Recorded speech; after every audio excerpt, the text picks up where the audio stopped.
Operation संभव से नक्सली खत्म हो जाएंगे। चलिए आपको पूरी खबर दिखा देता हूं। नक्सलवाद को नस्ते नाबूद करने के लिए अंतिम अभियान शुरू हो गया है।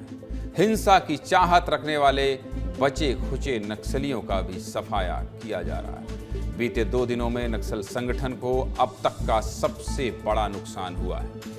एक के बाद एक लगातार नक्सल एनकाउंटर हो रहे हैं, जिनमें बड़े बड़े इनामी नक्सलियों का खात्मा किया जा रहा है। मानसून के बाद नक्सलवाद को खत्म करने के लिए पुलिस ने ऑपरेशन संभव लॉन्च किया है। संभव ऑपरेशन की वजह से बीते 2 दिनों में देश के सबसे कुख्यात नक्सली हिडमा समेत कुल 13 नक्सली मारे गए हैं। साथ ही 50 नक्सली गिरफ्तार भी किए गए हैं। यानी कि ऑपरेशन संभव ने महज 48 घंटे में 63 नक्सली कैडरों को कम कर दिया है। एक दिन पहले यानी 18 नवंबर को जवानों ने खूंखार नक्सल कमांडर माडवी हिडमा को मार गिराया। हिडमा को ढेर हुए 24 घंटे का वक्त भी नहीं बीता था कि जवानों ने नक्सल संगठन को एक और बड़ा झटका दे दिया है और 7 नक्सलियों को मार गिराया है। जवानों को जानकारी मिली थी कि गजराला रवि के मारे जाने के बाद नक्सली एक बार फिर सीमावर्ती इलाके में अपने पैर जमाने की कोशिश कर रहे हैं, जिसके बाद जवानों ने ऑपरेशन संभव चलाया।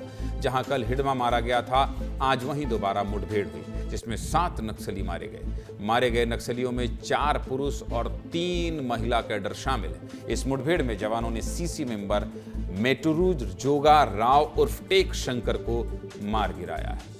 शंकर पिछले 25 सालों से सक्रिय था और नक्सलियों की टेक्निकल टीम का इंचार्ज होने के साथ ही आंध्र ओडिशा बॉर्डर का भी इंचार्ज था।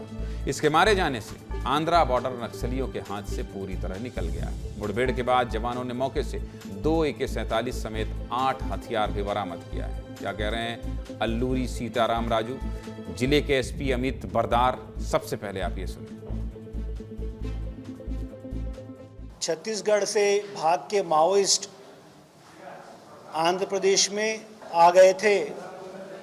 उनमें उनकी लीडरशिप में जो मेट्टूरी जोगा राव अलियास टेक शंकर, उसको आज सिक्योरिटी फोर्सेस ने सुबह एक्सचेंज ऑफ फायर में उसके साथ जो आए AOB कार्डर में ऑपरेट करने के लिए उनका इस एक्सचेंज ऑफ फायर में न्यूट्रलाइज करा गया।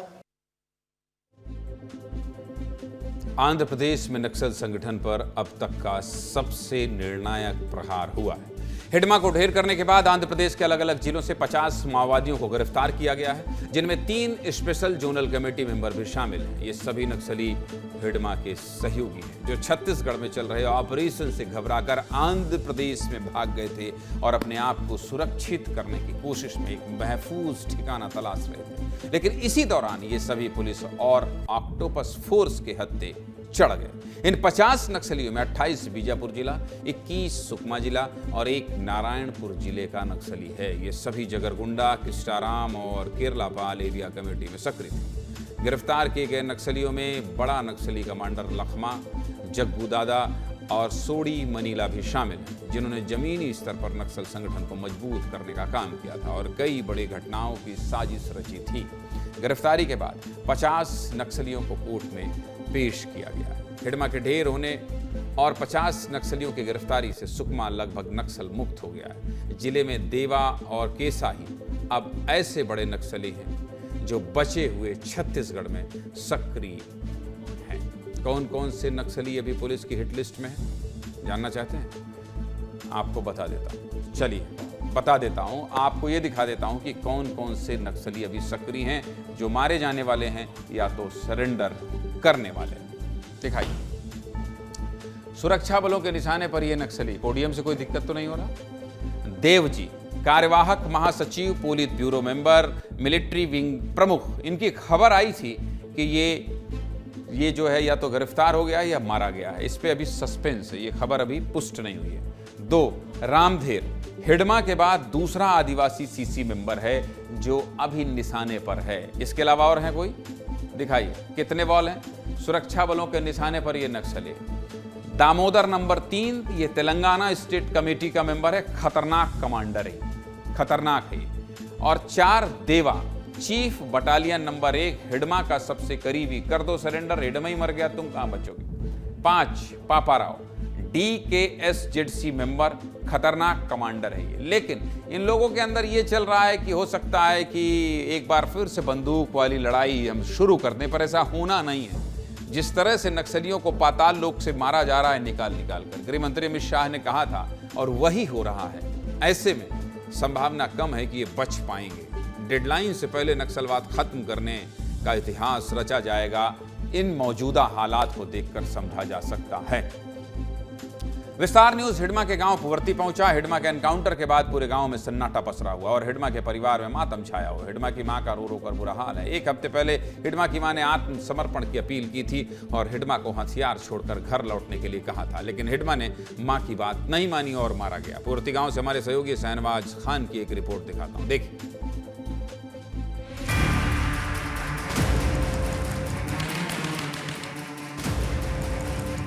कल एक मुठभेड़ हुआ था, उस मुठभेड़ में हिडमा मारा गया था।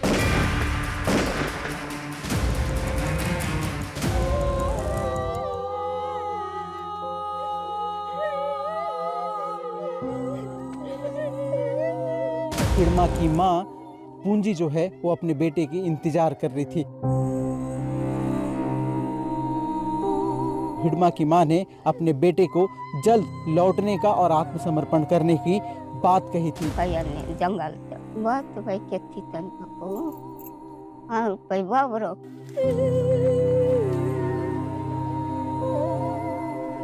आज जब हम उस गांव में पहुंचे हैं तो गांव में मातम छाया हुआ है। उनके भाई जो है मुया रंपा सोडावरम गए हुए हैं क्योंकि वे अपने भाई का शव लाने के लिए। जो नक्सली अब भी संगठन में है उनको ये तस्वीर देखनी चाहिए, इसलिए देखनी चाहिए क्योंकि कहीं ना कहीं उनके परिवार के लोग, उनकी माता उनका इंतजार कर रहे होंगे। हिडमा के साथ मारे गए 6 नक्सली और आज ढेर हुए 7 नक्सलियों का शव रंपा सोडावरम अस्पताल लाया गया। इसी अस्पताल में सभी 13 नक्सलियों का पोस्टमार्टम किया जा रहा है। मारे गए नक्सलियों के परिजन भी अस्पताल पहुंच चुके हैं और प्रक्रिया पूरी होने के बाद परिजनों को शव सौंप दिया जाएगा। जहां पोस्टमार्टम चल रहा है वहां से हमारे सहयोगी संजय ठाकुर छत्तीसगढ़ से आंध्रा पहुंचे। जरा उनकी रिपोर्ट देखिए।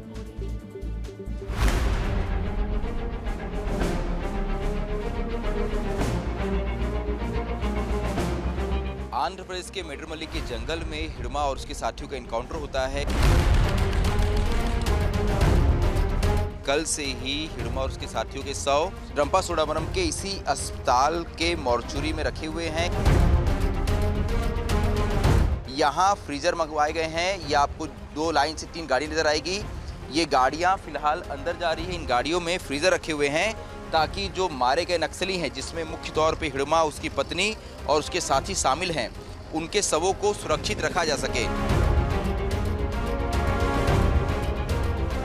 कुछ काफिले आए थे जो छत्तीसगढ़ पासिंग की गाड़ियां थी, जिसमें ऐसा माना जा रहा है कि हिडमा और उसके जो मारे गए साथी उनके परिजन थे और क्योंकि उनके हस्ताक्षर के बाद ही यहाँ उनका पोस्टमार्टम शुरू हो सकता था।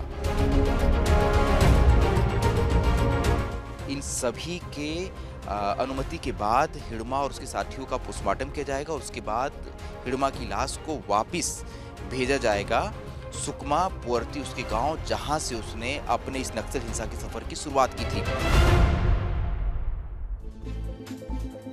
इसके अलावा राजनांदगांव जिले में भी नक्सलियों के साथ आज मुठभेड़ हुई।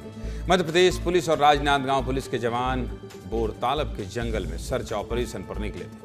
गश्त के दौरान नक्सलियों ने सुरक्षा बलों पर हमला कर दिया, जिसमें डोंगरगढ़ पुलिस के एक जवान शहीद हो। शहीद सब इंस्पेक्टर आशीष शर्मा मध्य प्रदेश के रहने वाले हैं। फोर्स अभी भी घने जंगल में सर्च ऑपरेशन चला रही है और नक्सलियों से लोहा लेने के लिए अतिरिक्त फोर्स भी भेजी गई है।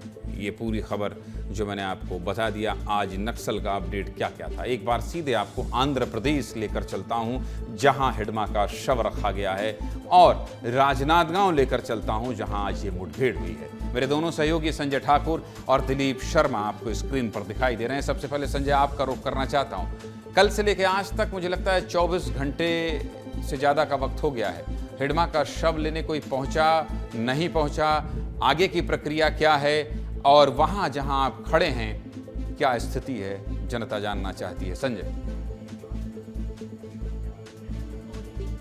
देखिए, मैं इस वक्त रंपा सोडावरम गांव में खड़ा हूं। यहां के इस एरिया हॉस्पिटल में फिलहाल बीते 34 घंटों से हिड़मा का शव रखा हुआ है और मैं जहां खड़ा हूं वहां से बमुश्किल 100 मीटर की दूरी पर ही वो मॉर्चुरी है जहां बीते 34 घंटों से हिड़मा के शव को रखा गया है। हिड़मा के शव को लेने के लिए, उनकी शव की पहचान के लिए हिड़मा के बड़े भाई माड़वी मुआ को यहाँ बुलाया गया था। वो पुअर्ती से यहाँ पहुँचते हैं, उसके शव की पहचान करते हैं और उसके बाद हिड़मा के पोस्टमार्टम की प्रक्रिया शुरू होती है। हिड़मा, उसकी पत्नी राजे और उसके साथ एक अन्य नक्सली के परिजन यहाँ पहुँचे और उन तीनों के शव का पोस्टमार्टम फिलहाल यहाँ पर जारी है।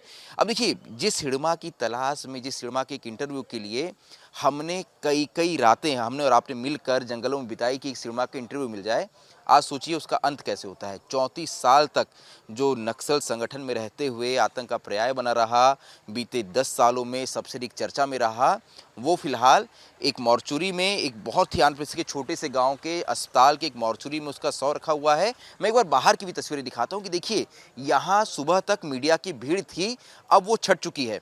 अब बमुश्किल यहाँ के कुछ लोकल पत्रकार आपको यहाँ नज़र आएंगे। इसके अलावा मेरे जो साथी मेरे साथ आए हैं, रानू भैया नज़र आएंगे, अशोक नज़र आएंगे और एक दो साथी जो है यहाँ नज़र आएंगे। लेकिन अब वो मीडिया की भीड़ भी छट चुकी है। सोचिए, जिस नक्सली के इंटरव्यू के लिए सैकड़ों हज़ार पत्रकार जो है वो हर साल हर दिन मेहनत करते थे, उसके अंत के बाद अब बहुत ज़्यादा पूछपरख नहीं हो रही है। और आज मेरे साथी जब शहनवाज उसके गाँव गए थे तो उन्होंने बहुत अच्छी बात कही, उनकी माँ को दिखाते हुए कि जो अभी भी नक्सली संगठन में जुड़े हुए हैं उन्हें ये समझना चाहिए कि यदि वो वापस नहीं आते तो उनके घर में भी कोई उसकी इस तरह की माँ इंतजार कर रही है, वो भी दुखी होगी। तो फिलहाल यहाँ उन सभी 13 नक्सलियों के शव लाए गए हैं। हिड़मा के साथ आज जो टेकशंकर मारा गया, उसके साथ साथी मारे गए, उनके शवों को भी इसी रंपा सोडावरम के अस्पताल में लाया गया है।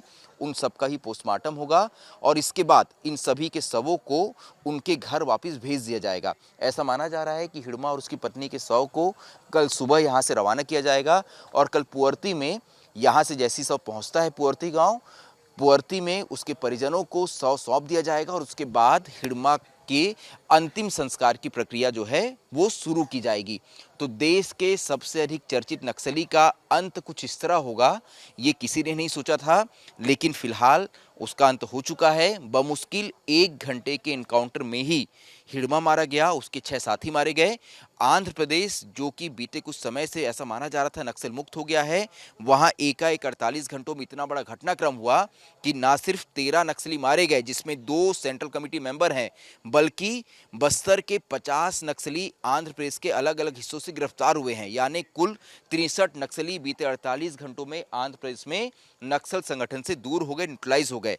ऐसे में ये माना जा रहा है कि जिस आंध्र प्रदेश को लेकर हम कम चर्चा कर रहे थे, हमें ऐसा लग रहा था कि ये अंतिम लड़ाई जो है ये छत्तीसगढ़ और तेलंगाना की बॉर्डर पे चल रही है, वो अचानक से शिफ्ट होकर फिलहाल आंध्र प्रदेश में आ गई है। क्योंकि आज सुबह ये खबर भी आई कि देवजी के साथ अन्य बड़े नक्सली भी इस इलाके में मौजूद हैं। ऐसे में अभी भी इस इलाके में फोर्स द्वारा देवजी, संजय देवजी के मरने की खबर आई थी, देवजी के गिरफ्तारी की खबर आई थी, जरा उस पर भी मैं आपकी प्रतिक्रिया चाहता हूं, क्योंकि ये खबर सुबह से कल से चल रही है। कुछ लोग कह रहे हैं गिरफ्तार हो गया है, कुछ लोग कह रहे हैं मारा गया है। देवजी के बारे में स्पष्ट स्थिति क्या है संजय, आप बता दीजिए, फिर मैं दिलीप का रुख करता हूं। जी देखिए, क्योंकि देवजी सेंट्रल मिलिट्री कमीशन का प्रमुख था और उसका सबसे प्रमुख कमांडर था हिड़मा।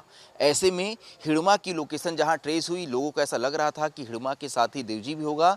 यही वजह है कि जब हिड़मा का इनकाउंटर हुआ तो लोगों के मन में ये बात भी आई कि हो सकता है देवजी की लोकेशन भी आसपास हो। पुलिस द्वारा बड़े स्तर पर सर्च ऑपरेशन चलाया जा रहा है।